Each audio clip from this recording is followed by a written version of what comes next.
You do know I can see that, right? Okay. You do know that I'm black, right? You do know that I'm black. Welcome to the No Filter Podcast. Welcome to the No Filter Podcast. We're back, bitches. Season 3 up in this bitch. Yeah, what? This is how it's gonna start out. And listen, right. So when y'all see this, right? So before we even kick this off, we changed up some things, but I want y'all to know, I don't give a fuck.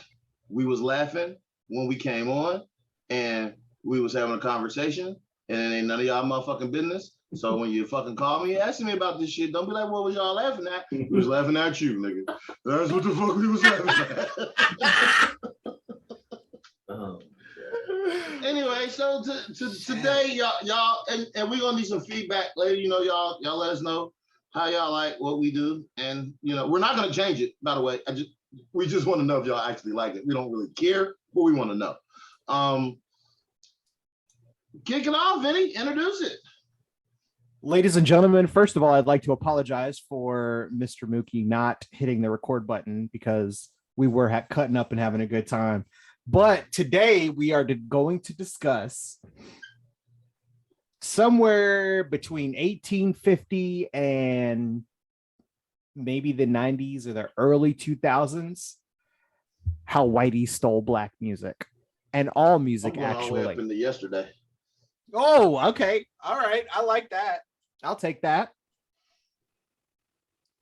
But yeah, I was watching, or I found some, what the hell did that graphic say the other day? It says something like how white people get crunk, or I don't, like some dumb shit like that. And it triggered my brain into this, you know, remembering of how everything was stolen. Everything in white culture doesn't belong to white culture. Well, except for the Karens, they can have that shit. But everything in white culture was stolen, including all of the dancing, all of the music, and yeah, that's where I'm going with that. So, that being said, I've been seeing a lot of, and this is something else that popped in my head that made me want to do this subject. I've been seeing a lot of extremely Caucasian people on different platforms performing R&B and hip hop, and don't get me wrong, they're doing a great job of it. Somebody introduced me yesterday to this guy named Terry Swims. Have y'all heard of Teddy Swims, I think his name is? I've heard of him. Yeah? Yeah. What you think? He can sing. I mean, yeah, that's obvious, but is that all you have, really? I haven't looked into him, but I've seen videos. I heard a snippet of him singing. Mm-hmm. Honestly, when I heard him and saw the praise that he was getting for singing R&B and he was white, I turned it off. So yeah, I didn't want to hear that. My friend Katie introduced me to Teddy Swims yesterday, and I thought that the song that she let me hear was wonderful. It was called Amazing. I just thought it was a good song, and immediately after that,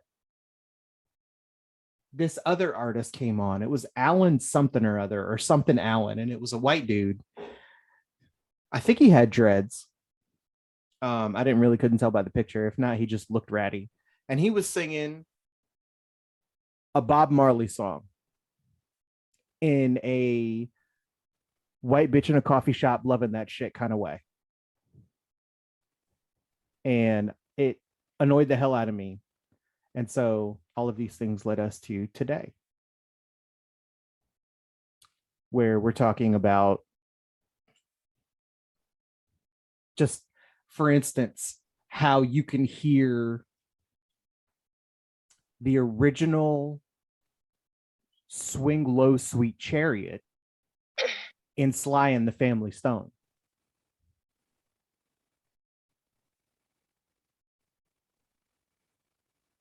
Does anybody else have any input on songs that you can definitely hear an influence from the old 1800s music?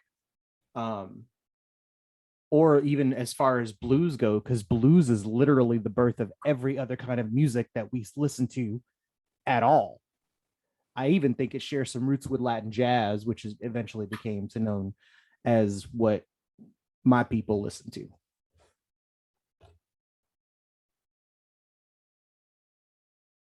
Was that an open? Yes, it was actually. I'm glad somebody decided to speak besides me. Thank you. I thought you guys had left. I didn't know that was an open. I don't know. I mean, they've been spelling out music for years. Nothing new. You know what the crazy part is? They will continue to do it. Yeah, absolutely. And the crazy part is when I was doing a little bit of background, see where I wanted to take the conversation or where we could take the conversation. I saw that it was never small time songs that white people stole. It was always big hits. And what was her name? Big Mama Thornton? Yep, Was that it? Yeah. That's correct. That's like the first one that always pissed me off.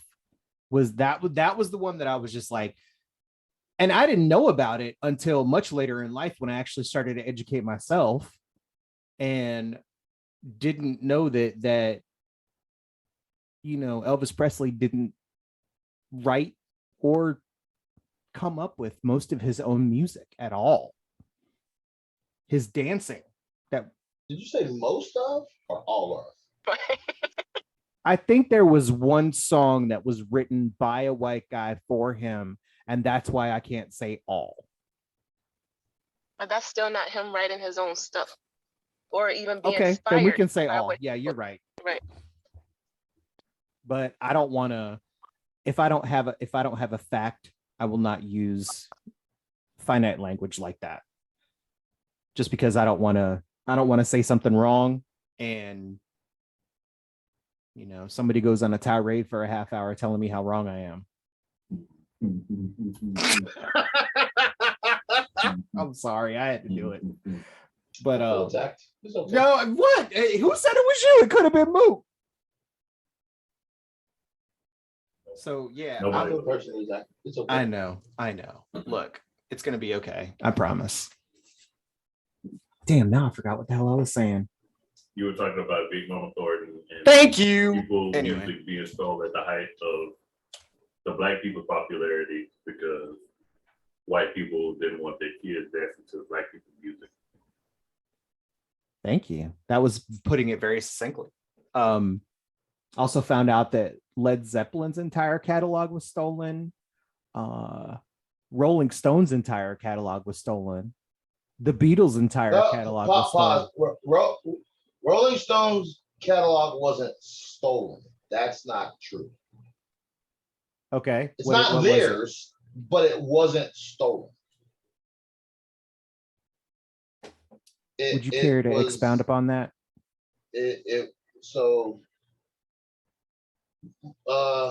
Howlin' Wolf, Muddy Waters, they recorded for a particular company. That company owned the rights to the music.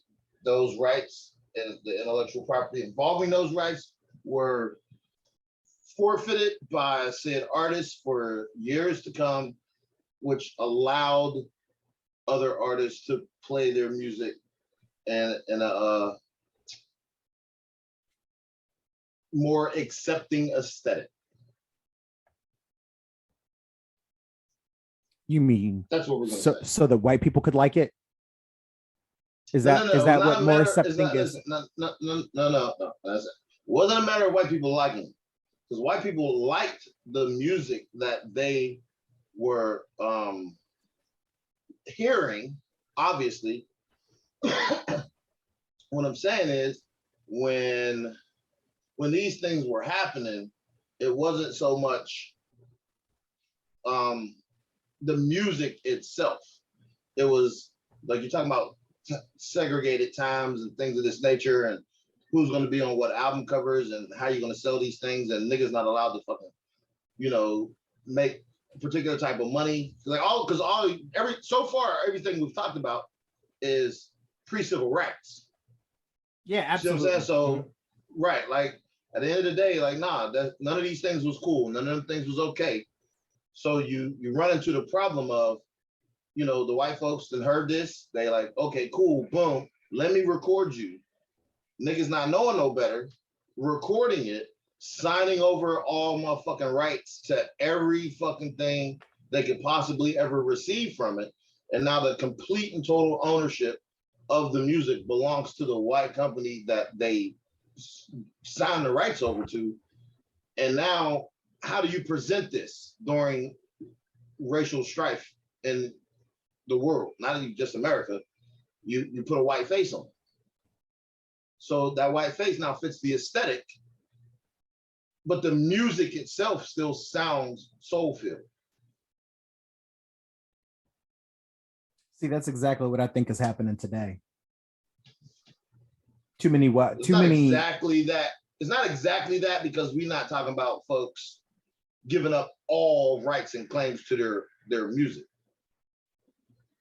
Like at this point, they sonically are mimicking what is done in our communities.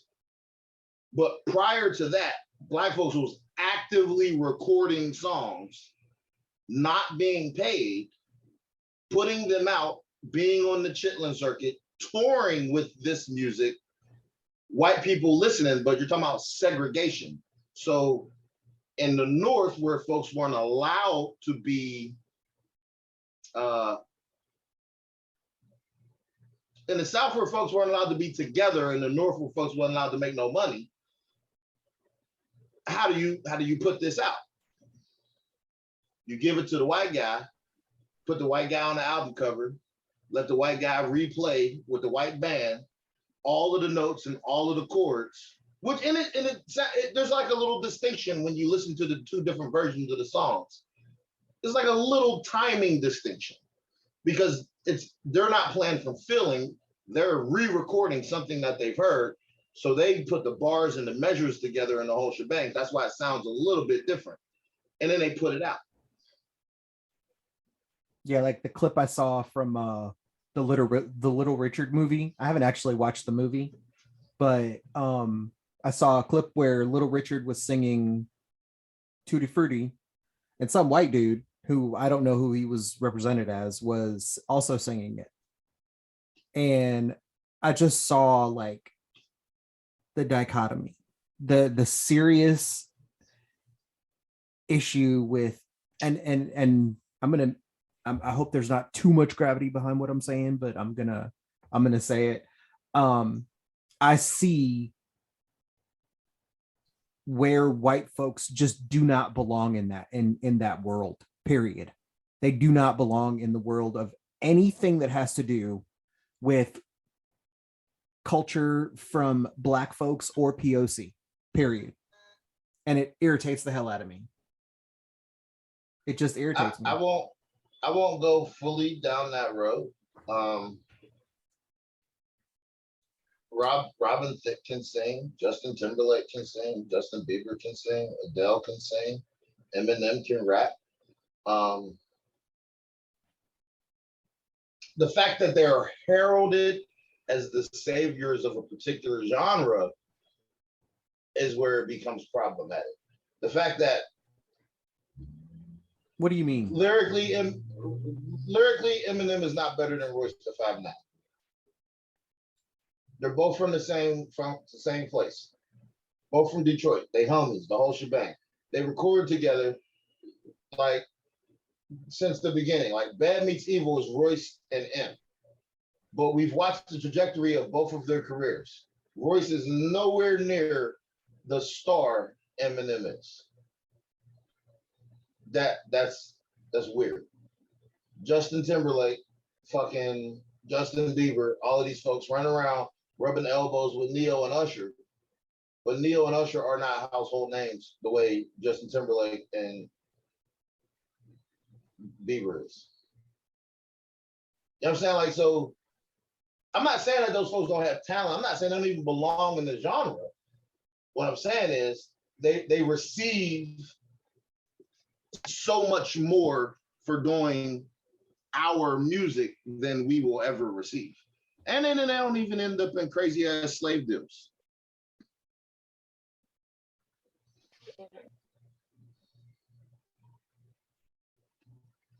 I agree with that. I feel That's like where I'm at. That's a very good point. Ari, please continue. that with the white people that do Black music, rap, sing, whatever, compared to the Black people who do it, they get praise being mediocre, but they enjoy it because, oh, you sound Black. That's a fucking compliment to them. And like Dee said, they get more praise, they get more awards, they get more money, they get more endorsements. So somebody like Jasmine Sullivan versus Adele. Jasmine Sullivan, not saying Adele can't sing, but Jasmine Sullivan to me is a better singer. It has more range than Adele could ever have. But whereas look at their careers. Somebody wants to listen to Adele. I always tell them, look, if you want to listen to somebody who's got real soul in their voice, let's put on Ella, or let's put on her, or, you know, something to that effect if you're going to listen to newer music. What is Ella? What is her last name? Ella Mai. Thank you. I couldn't think of it. I'm like, she's British. Adele's British. Let's hear the better singer, because I think that Ella Mai is way better. Leaps and bounds above. I can't do the whole. I think it's best described by me, or it coming from me, saying that white people songs or songs performed by white singers that have poppy type feel and pop music hooks, they're the ones that get stuck in my head. And they're annoying. They're very annoying. But I hear, like, for instance, I love listening to Earth, Wind, and Fire. You know, when I hear In the Fire, I could listen to that song. In the Stone, I could listen to that song 10 times in a row, no question, and hear something different every time. And not get tired of it. It's not annoying. Am I wrong about that? Does anybody else find some of these poppy, newer musacs, whatever,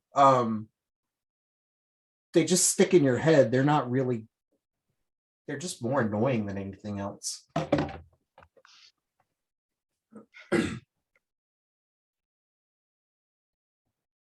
I'm gonna stop asking questions. I was just going to let there be a gap there. I don't find newer music annoying, probably because I don't consume it readily. I'm like, I don't listen to the radio, so it's not force-fed to me. And if it's in a movie, I'm more concerned with the actual movie than I am the score of the movie, unless it's scored perfectly. And then I'm like, oh, that makes so much fucking sense. So I don't really bump into that problem. I will say how we consume music has shifted greatly. So that's why some things may be stuck in your head. Like there are things that we grew up, that we naturally attach ourselves to, that may become stuck in one person or another's head. But because we already have those things, this new shit won't be stuck in my head. That's weird. Like, I know there's particular music that I hear, and it makes me feel like I need to get off my ass, eat my bowl of cereal, and help my mama clean, even though I don't live with her no more. And then there's other music that makes me think I'm supposed to put some turtle wax on my car and armor on my wheels and ride around the park. And I don't do that either. like it's just how that works. So I can't say the newer music is annoying. I'm not susceptible to it because I don't fucking consume it. However, I would like to go back to your LMA statement.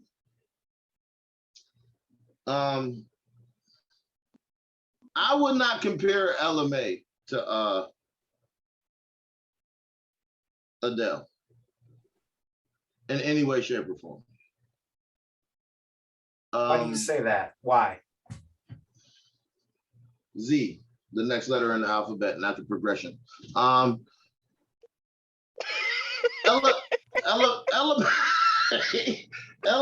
is. Why are you like this? Why? Why? Why? LMA should be famous. Yes. And I'm not taking anything away from her vocal range or anything like that. But in comparison, when you talk about how Adele was marketed, who she was marketed towards, and the song she sang, I would more closely put her into a category against like Jill Scott and Angie Stone. Still both and singers Jasmine Sullivan.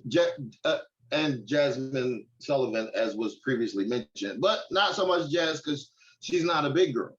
Like the way we elevated as a society, Adele, with how she presented her weight and all these, like LMA don't fit that bill. Like that girl, you know, she was presented on some whole sexy shit because she's a little baddie. That's not how Adele was presented at all. And we both know who both of them are.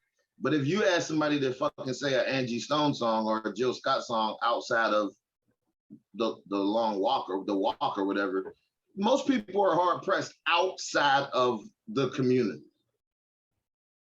People know LMA because she has been promoted. That's why I wouldn't compare them in that way.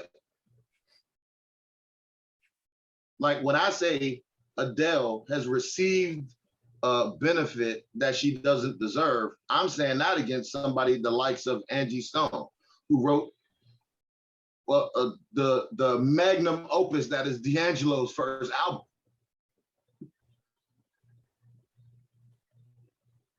That becomes problematic at that point. When she has writing credits like that, her own fucking albums, and has contributed to music across the board since the 80s. Yeah. And does not become famous until after D'Angelo's first album.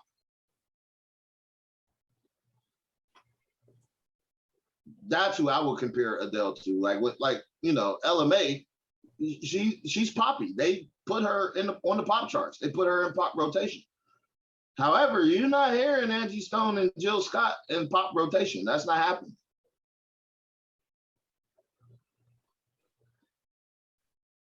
And these are some of the artists that I personally, when I'm listening to music, listen to constantly.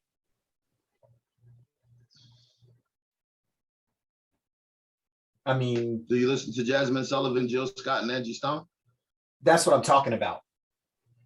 I'm not like, I don't listen to Jasmine Sullivan, but Jill Scott, there's a line in one of her songs that makes me laugh every time I hear it.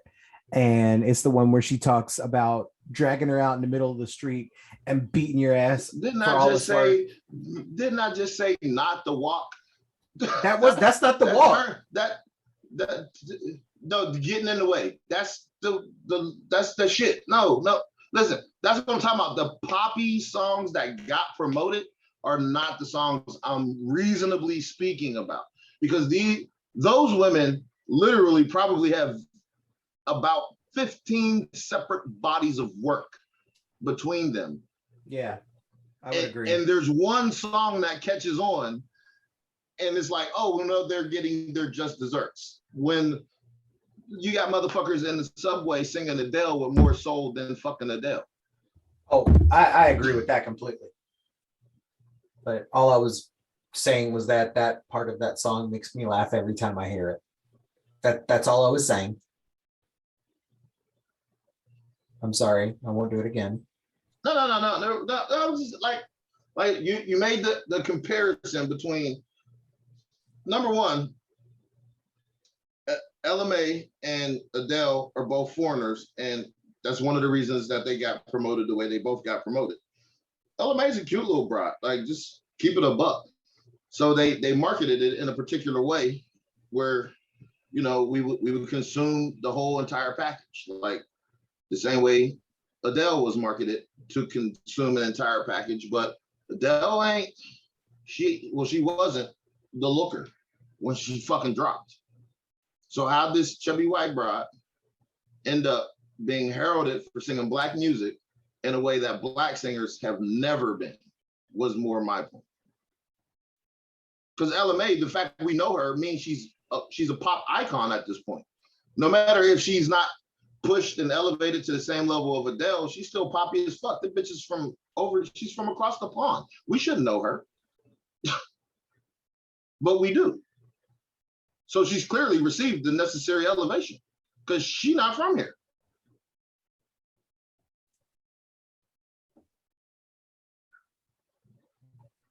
And I mean, as much as the girl can sing, hey, that's what's up. But she don't sing better than the singers we have here. So she was marketed and pushed. She was marketed and pushed to us in the same way Adele was. And she fits the phenotypical light skin, is acceptable, all this other shit. No. I said Angie Stone and Jill Scott for a fucking reason. Like, because they do not fit the aesthetic.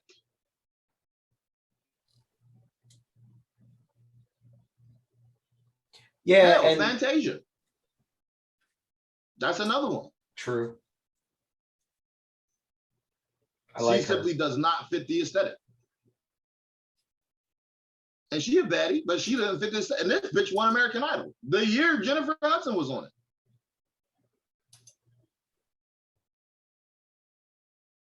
Mookie doing a lot of nodding, but he ain't saying much. That's for sure. Look, this is what Mookie's doing. Mookie's doing this right now. Mookie listening, and he got that thing in him where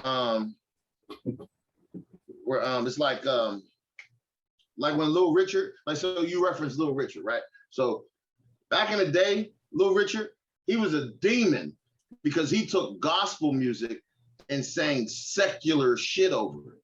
That's why he didn't get promoted the way he needed to be promoted. Like that's what happened. Like that was the separation between the God-fearing Black folks and the heathens.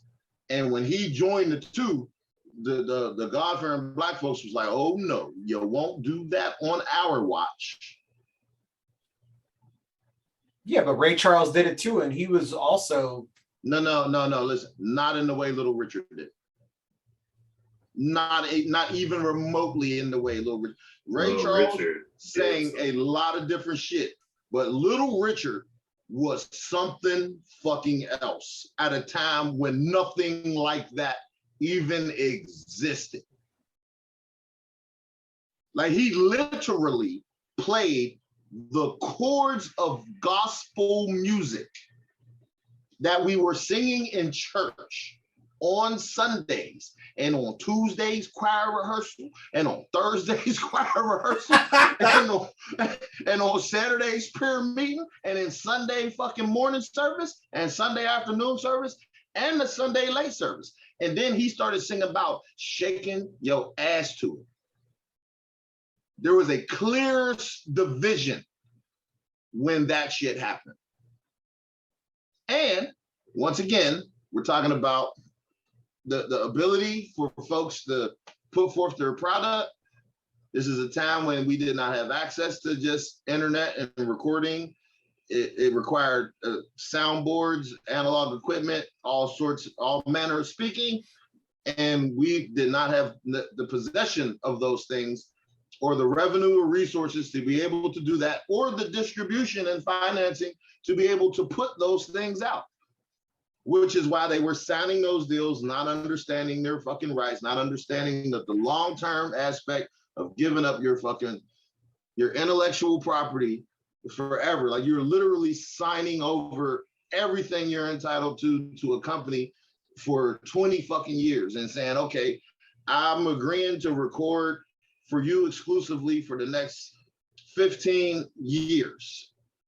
And you're gonna give me an advance. And then with the paper, you making 7 cents to $1 or some shit, and then they give you $100,000 and tell you that, you know, now you're indebted to them forever. Not knowing that all of your budget, your recording budget, your touring budget, everything, they're trying to recoup. So they're keeping you indebted to that. That's, you know, that's where that was. They simply didn't understand it. And this shit was happening around about the time niggas was learning how to read to begin with. So they definitely wasn't understanding all the legal jargon in the contracts they were signing. I don't even think So, that they were. that's what it is. I mean, I think there was more illiteracy than 30 just in general. Anyway. All right. While Greedy Mookie feeds his face, we are gonna be back. Hey, are you eating oatmeal? We are taking a scheduled break. Okay. This is scheduled. New All right. motherfuckers, new listeners, old nasty listeners, old nastier listeners. Oh, it's only gonna go downhill from there. The button. Oh. Okay. And we're back from our break, little bitches. We about to get back on track right here. You know what I'm saying? Right now, Vinny's about to take back over, go down his road. He's about to go back, way back in the day, back in the 1800s. I don't know why he only went to the 1800s, but he's going back to the 1800s. He's about to What break would down. you want to do that's earlier? How could we make that interesting? Something earlier than that? Because really, blues was created at the end of the 1800s, and that is where all modern music stems from. Am I right or am I wrong? So where would we go prior to the 1800s in that sense? Back to Africa. See, but we already know, like, What we do already know where our music came from. But everybody else might not know. You know what, Ari? You're the smartest person I know. Shit. And you're also the nicest person on this podcast. Shit. Oh, thank you. Bullshit. Mookie, ain't nobody I am asked nice. you. I am nice. Y'all motherfuckers be calling me a bully. You just literally called me a motherfucker. Like literally. I want you to realize that what you just did contradicted what you just said. You literally called me a motherfucker. I, ma'am, have never fucked my mother, and I take offense that you would say that. That's where the term actually came from too. That's the shitty part. My bad. Go ahead, Vinny.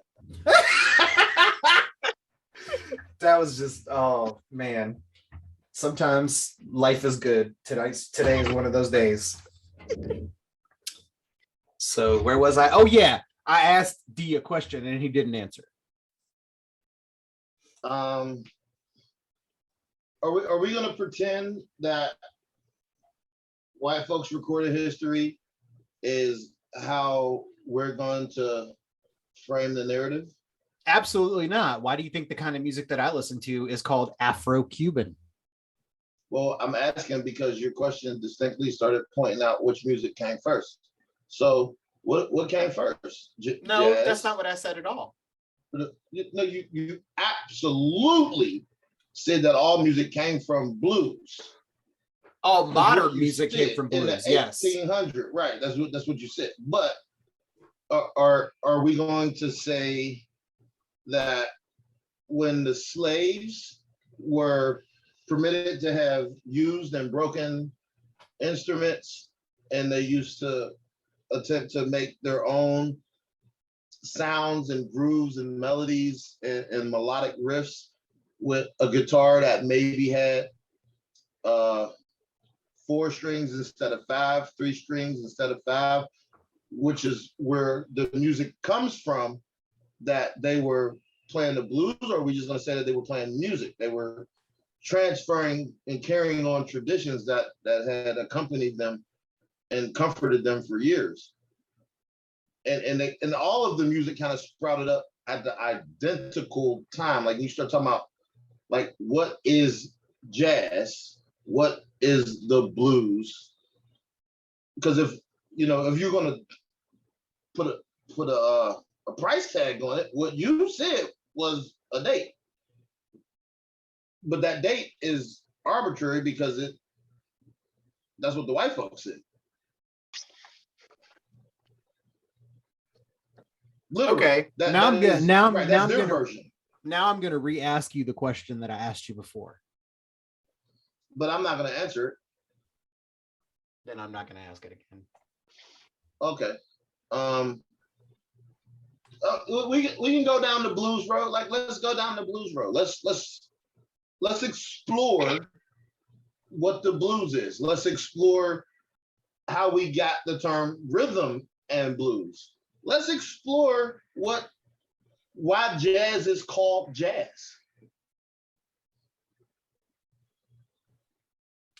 Why is jazz called jazz? Does anyone besides me and Vinny know why jazz is called jazz? No, but I would like to know. It's short for jackass.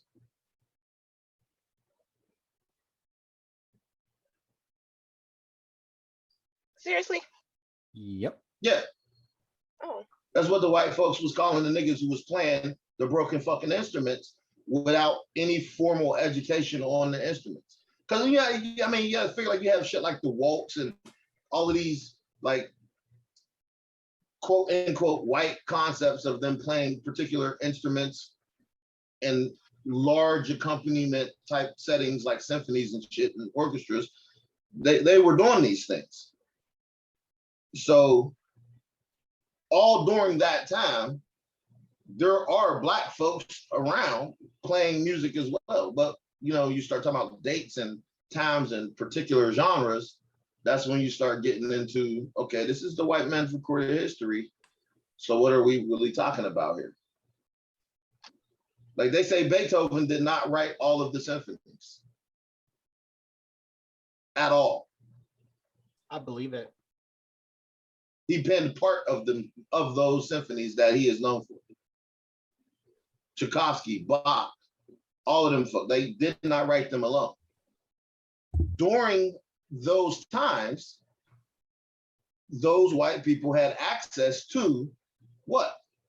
Slaves who were penning and fixing and keeping the rhythm and keeping the time.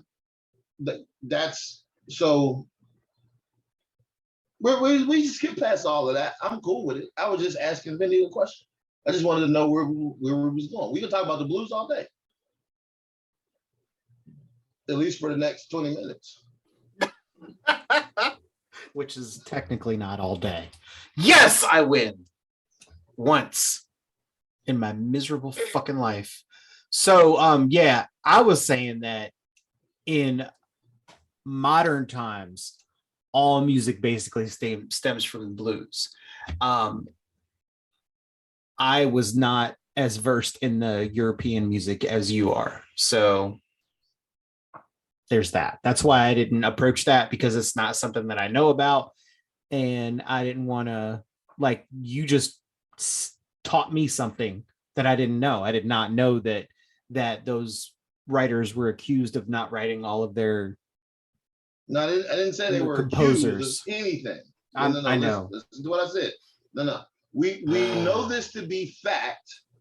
It's not an accusation, because once upon a time in America, even a patent could only be owned legally by a white man.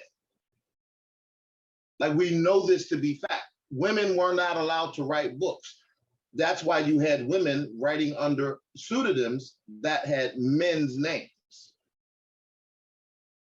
50, 60 years later, all comes out, this woman wrote this book under this man's pseudonym. That is the same identical thing that occurred to the great composers of Europe and other areas over there across the pond. Like, they had scraps.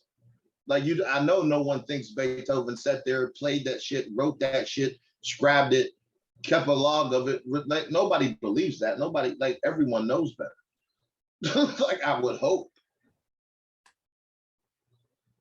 Hence, you get to the I'm giving you my broken instruments, and based on the tonality of the broken instruments, which you don't know how to tune, you start playing music. But now, what music are you playing? It's not, there's no word to define what's being played with broken instruments from people who aren't allowed to record their own history.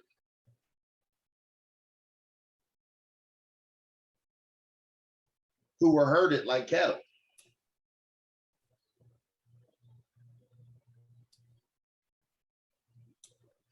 That was what I was saying. But like I said, we could get up to the blues, like boom, jump into the blues and shoot from there.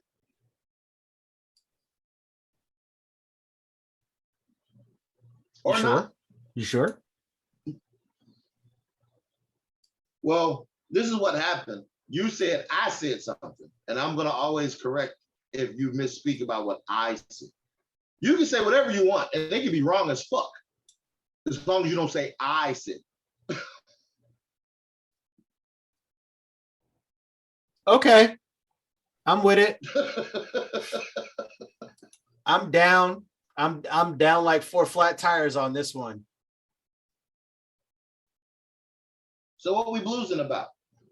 I mean, really now I just, kind of feel like an idiot. So I'm gonna sit here and sip my No. ginger This ale. is your topic. Don't do that. What I'm saying, at the end of the day, when you make the statement, you lead off the statement saying, so you said, I'm immediately going to correct. That's like when you're talking to a woman and she'd be like, well, basically, no, bitch, not basically. I said what the fuck I said. Don't summarize what I said. If I just said some shit and you didn't understand it, you don't get to summarize. Like, Mookie, tell me the summary of Game of Thrones. Everybody died. Okay, you see how simple that summary was? But that wasn't the whole goddamn point, right? Like, don't summarize what the fuck I said. There's 8 seasons of that shit. Like, the fuck? That's not what we finna do. So, feel free, and you say some wrong shit, I don't even say wrong, incorrect. You say something incorrect, it is what it is. I can care less. If you say, I said something, I don't want the listener to pop in and cognizantly start processing the information from that point and believe that I said that. I didn't say that. Like, that's not what I said. That's what you said. That's what you believe. That's what you took from what I said. I'm cool with that. So basically, My God, I don't know. Why? it's okay. Just bite down and bear it. It's okay. You good. Keep going. Keep pushing. Keep rising to the top. And you don't stop. A hip hop. So one time for your mouth. I don't even know where I want to go now because there's so many things flying around and topics flying around in my head now. Don't let them fly around in your head. Swat at them bitches and start talking about the goddamn blues. Yeah. Benny, My ADHD is not going to allow that, sir. Benny, what about Yes. Robert Johnson? Robert Johnson. Who's that? I went down to the crossroads, fell down Right. on my knees. Robert Johnson was a blues singer, songwriter, who the legend has it is that he sold his soul to the devil. Oh, I remember. Okay, I remember that now. But like he was influenced by like Eric Clapton, Bob Dylan, motherfuckers like that. No, he influenced those rock guys because he came way before him. I think he was in the late Right. 30s, if Yes. I remember correctly. Yes. Mid to late 30s. And didn't they do something in a movie that was like paying homage to him? Homage. Whatever.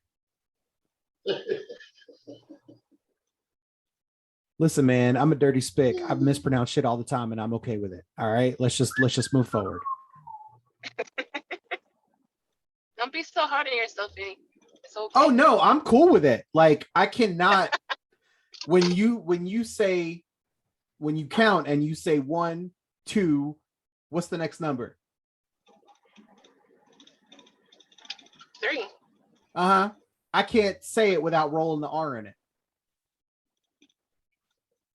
Because Say that's 3. how I was at 3. I can't say it any other way. Because that's how I was raised to say it. It's like I crack on my grandmother all the time because of the words that she uses are absolutely insane. She cannot say the word throat. She has to say throat with a K on the end. She says it doesn't even sound right when she says it the other day. I said, well, Grandma, that's not how it is in the dictionary. But anyway, I digress. So, moving on. Robert Johnson was, I would say he was like masterclass level. Like that was the level that he was. And then, you know, moving forward from that, I mean, you got he literally influenced everything. He damn near, in my opinion, in my humble opinion, he damn near created or popularized the blues. Like that's what people were trying to sound like after him. They were trying to sound like him. Are we still talking about Robert Johnson? Yeah.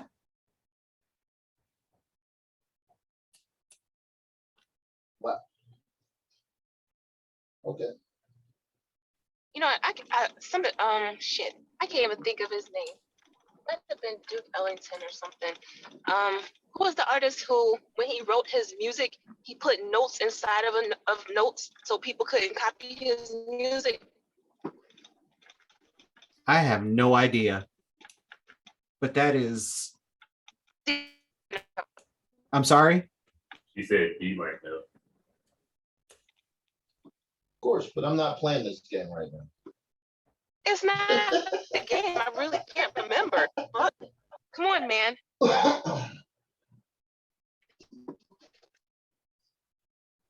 No, we're moving on. We're letting Vinny get his show on the road. Vinny, get your show on the road. You know what's funny? Even when you let me run the thing for a minute, you still make me look stupid. So I'd like to thank you for that. Nobody's making you look stupid, damn it. Get your show on the road. I need you to blues it up, Vinny. I need you to blues it up so we could jazz it up, so we could get to what is commonly considered more secular pop type music, so we could get to rap. Okay. So what he wants to do is he wants to talk about rap. Okay, let's talk about rap. There ain't nothing wrong with that. We could go straight to rap. That doesn't bother me. Okay. So no, I don't want to talk about rap.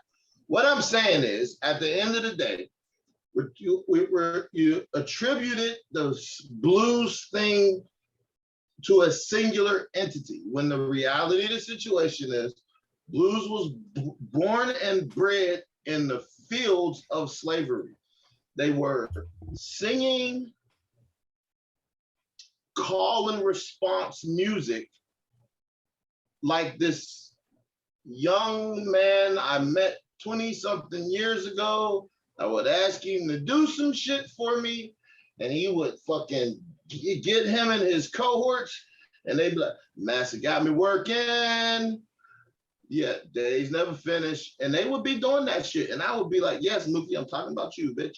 It would just be one of the most annoying fucking things ever. But it warmed my soul that these men were banding together in call and response, because the day was never finished and Massa had them working in the heat all day long. And then one person was thrust to the forefront from that large group of spiritual understanding that all of the slaves had, and was given the opportunity to strum the guitar, that produced 19 songs. And they're supposed to, the rumor is the lost 20th song that, you know, the devil and blah, blah, blah, blah, and sold his soul and he didn't get what he wanted. And the harmonica player, like, cause you gotta think to yourself, you like the blues is really the guitar, slide, harmonica, and that's it. It comes later to other shit. So I was trying to get you to get up to the point where you get into the jazz thing, the more orchestrated aspect of free fusion of music from the slave fields. And then you got to think to yourself, slavery was going on for 200 something fucking years. All of a sudden, at the end of slavery, people were not just singing call and response. This was something that was happening through the entire time slavery existed, which is why I said you start talking about music, you gotta understand, you're talking about it through the lens of white folks.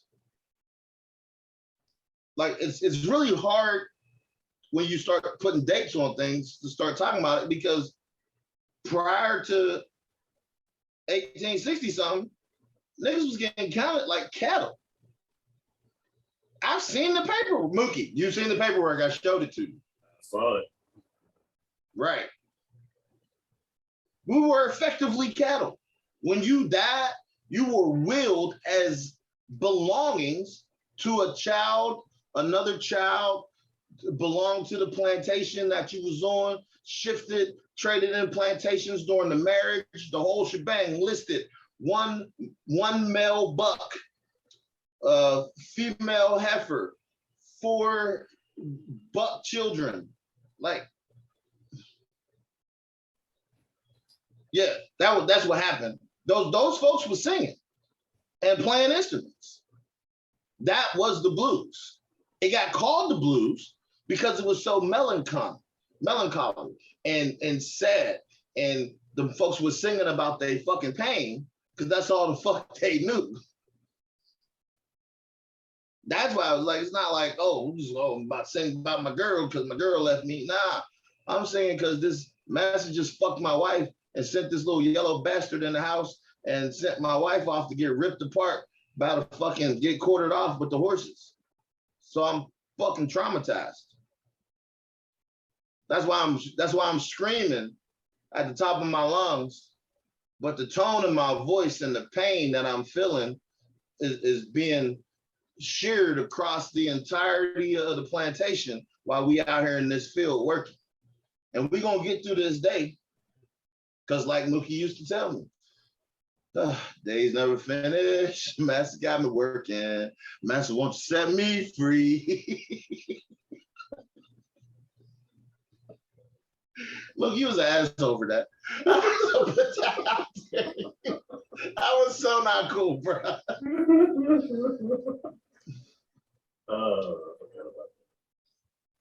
I forgot I did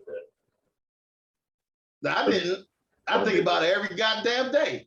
I did that every day when I'm driving on my way to work in this state that I live in, when I be seeing them fucking cotton fields and them cornfields and them tobacco fields, all that land, when the houses with the pillars sitting catty corner overlooking like 60 fucking acres, and then there's a little stream, I be knowing what the fuck that was on the way to work. I digress though. Before you move on, I just want to throw out there, don't nobody ask me about that fucking song. Don't ask me about that song. I'm not the same motherfucker I was then. So don't ask me about that fucking song. Don't ask me. Don't do it. I'm not the same. I'm not that same guy anymore. I think I'd really like to know about that song. You were surely leading that call and response, sir. Oh, somebody had to. If not me, who? But anyway, That's how you feel. but anyway, I digress. And I'm serious. Like, don't ask me about the fuck. Don't do it. Don't do it. Listen. But I want to know It about ain't none it. of your. It But ain't none I of your wanna know motherfucking about business, it. people. Nobody gets to know. Here you go. Moving on.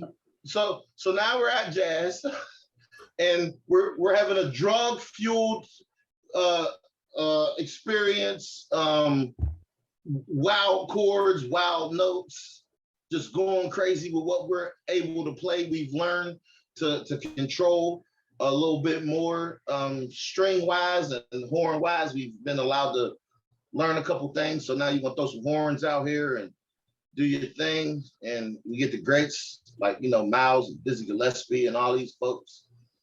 And, it was great and wonderful. So take it over, Vinny. Take it away. Yeah, right about then is when Machito came out and Afro-Cuban jazz became incredibly popular. And it mixed African drums with like jazz and blues harmonies, techniques, like the way that people were just making stuff up.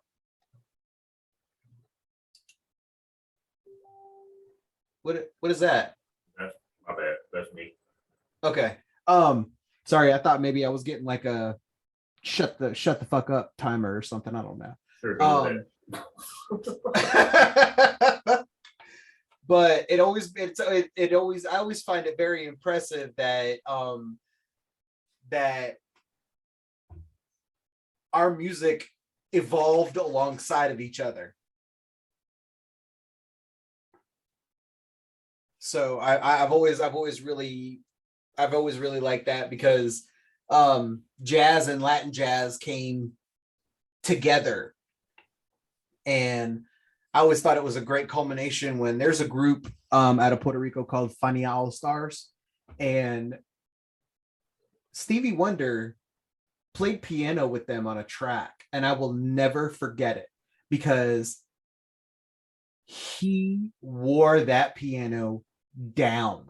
I think it was in the 70s when it started to become really popular. But I am jumping ahead too far because I got excited about something. Sorry about that. So who would you consider some of your jazz favorites?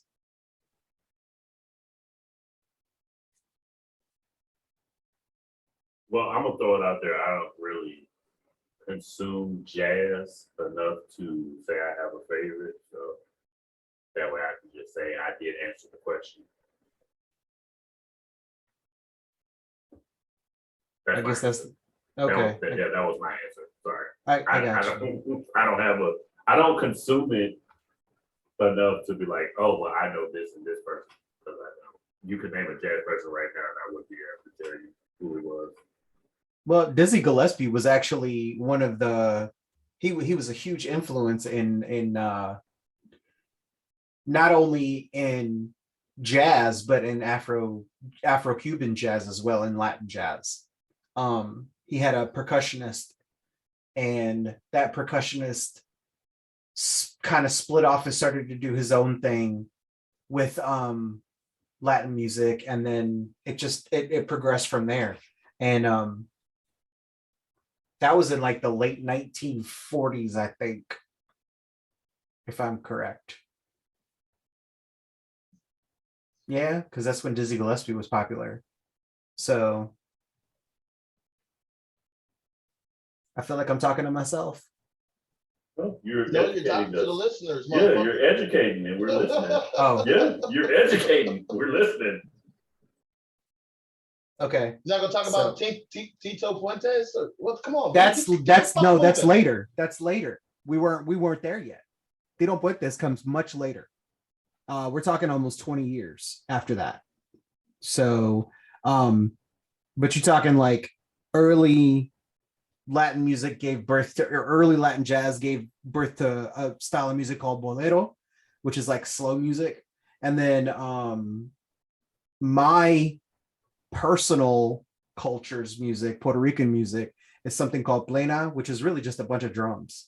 Like it's like 10 people standing around with different tones of drums all playing together and hitting it at the same time, because it's not just, it's tribal, because it's not African, and it's well, it's got African influences and it's got Taino influences, which Taino is the name of the people that were here before,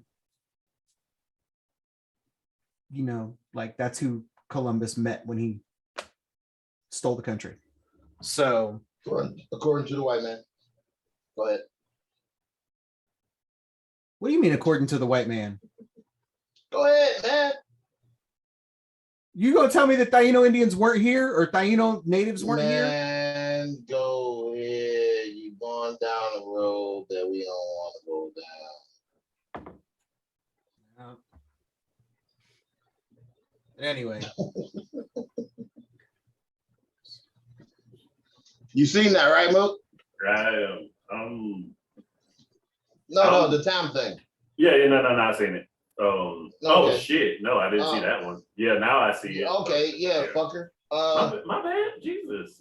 So Vinny, are you on Tito yet? And I'm asking, are you on Tito? Because Tito was born in the 1920s. See, I know this for a fact, and I know by the time the 50s happened, which is only 10 years after what you said, he was popping. He was the dude. Because by the time we get to the 60s, we're in a different genre of music. Yeah, I think you're right, actually. I'm sitting here thinking, and I'm like, damn, Yeah. It's yeah. cool. Go ahead. Come on. No, I'm listening, because I'm pretty sure it was about that time, because I just remember like the Tito Puente from the 80s. You remember the old man? Okay. Yeah. I get it. But you like, I understand why you process the information from a personal standpoint, but you know what I mean. My historical references, like most of the people we talking about, like you gotta understand, like even when you talk about folks like say when you get up to soul music, right? Most people start referencing soul music and then they start thinking like, oh, Aretha and Patty, and then they put them firmly in the 80s. No, people are like, oh, Smokey Robinson, and they want to put him in the 80s.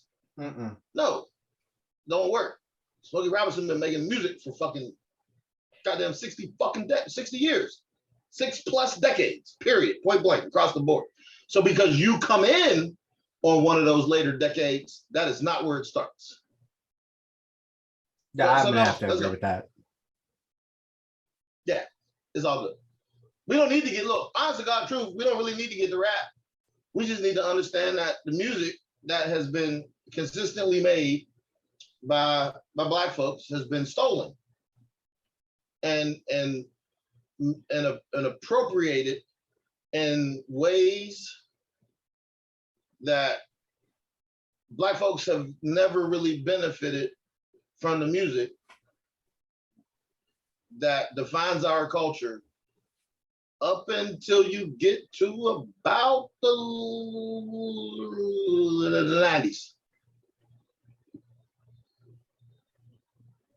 Late 80s, early 90s, that's when Black folks start to reap the benefits slightly. Very slightly. Which is why I was trying to get there. Because we was talking about how motherfuckers wasn't in control of their own destiny. They was giving up all their paperwork, signing over fucking slave deals, recording forever. This is why Prince ended up with fucking the sign, the artist formerly known as with the sign and shit, because they were signing deals that were crazy. That's why Morris Day and the Time aren't allowed to perform as Morris Day and the Time, because the people who own Prince's estate will not let Morris Day and the Time use their motherfucking name. That's where I was trying to get to. Do you remember when he did that performance? And I think it was on television where he shaved slave into his face, or did he write it on his face or something like that? And he performed. He wrote it on his face. He wrote it on his face. Okay, because I thought he had shaved it into like used clippers or something. I remember that. That was wild. Just that whole damn era of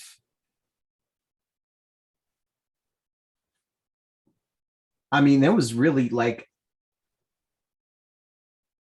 I remember when I was working in radio, I got a chance to meet and hang out with Mr. Cheeks from the Lost Boys. And he pulled up to our studio in a Dodge Intrepid. And it wasn't like brand new or anything. It was just a normal everyday Dodge Intrepid. And I was like, this is Mr. Cheeks. This is, you know, the dude who sang Renee. Like, this is the guy who at that time was doing lights, camera, action, you know, like he was solid. He was solid hip hop to me and always had been. And when I asked him about it, he said, it's real out here, man. I'm trying to live. I'm trying to longevity. And he started talking about the concept of wealth versus rich, where, you know, he was an early pioneer in my mind, not of it, but in my mind, he was the first one who planted the idea of POCs and Black people having real wealth. And he said he was going to do what it took. And he drove to North Carolina from New York to make an appearance in his own car. So he didn't have to pay anybody. He didn't have to, like, he pocketed all the money so that he could put it forward for his, he said he wanted to make sure that his family was taken care of for generations.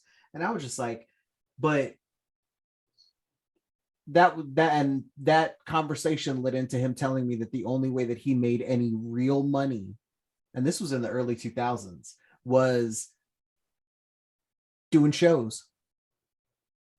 That's the only way he ever made money, because he didn't make hardly any money off of his record sales. He didn't, and because he got screwed so bad in the contract with the Lost Boys that he never really made any money off of that either. And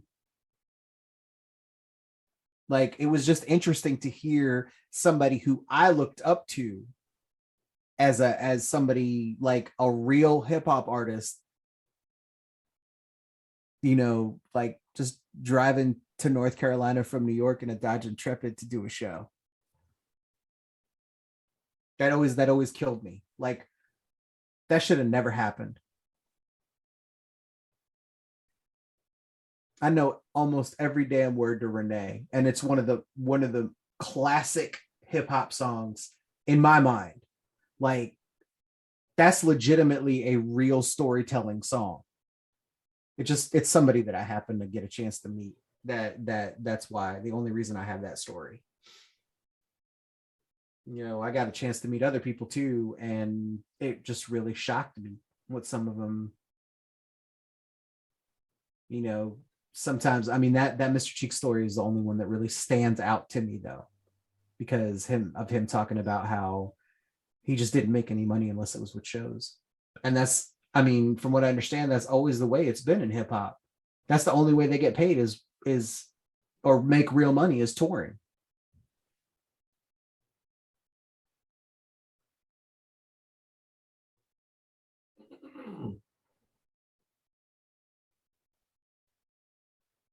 Okay. Nobody else knows anything about that at all? That was all you, buddy. Okay. So there's nothing else to talk about apparently when it comes to this. Oh, there's plenty to talk about. I mean, I'm just saying, like, there's somebody in our group right now who is an ASCAP certified motherfucker, but doesn't want to say shit about this subject. And Mookie, take us out. All right. Well, this has been the No Filter Podcast. All right. Make sure you follow us on all our social media platforms: Facebook, Instagram, TikTok, and YouTube. All right, if you got any questions, make sure you hit us up at the No Filter Podcast at 2022@gmail.com. Did I say that right? I don't know. It sounds like I fucked it up. It sounded like you was like 2022. Yeah, I didn't like how it came out either. Right, send the messages at the No Filter Podcast 2022@gmail.com. All right, and we are done for the day. We out. I can't end it.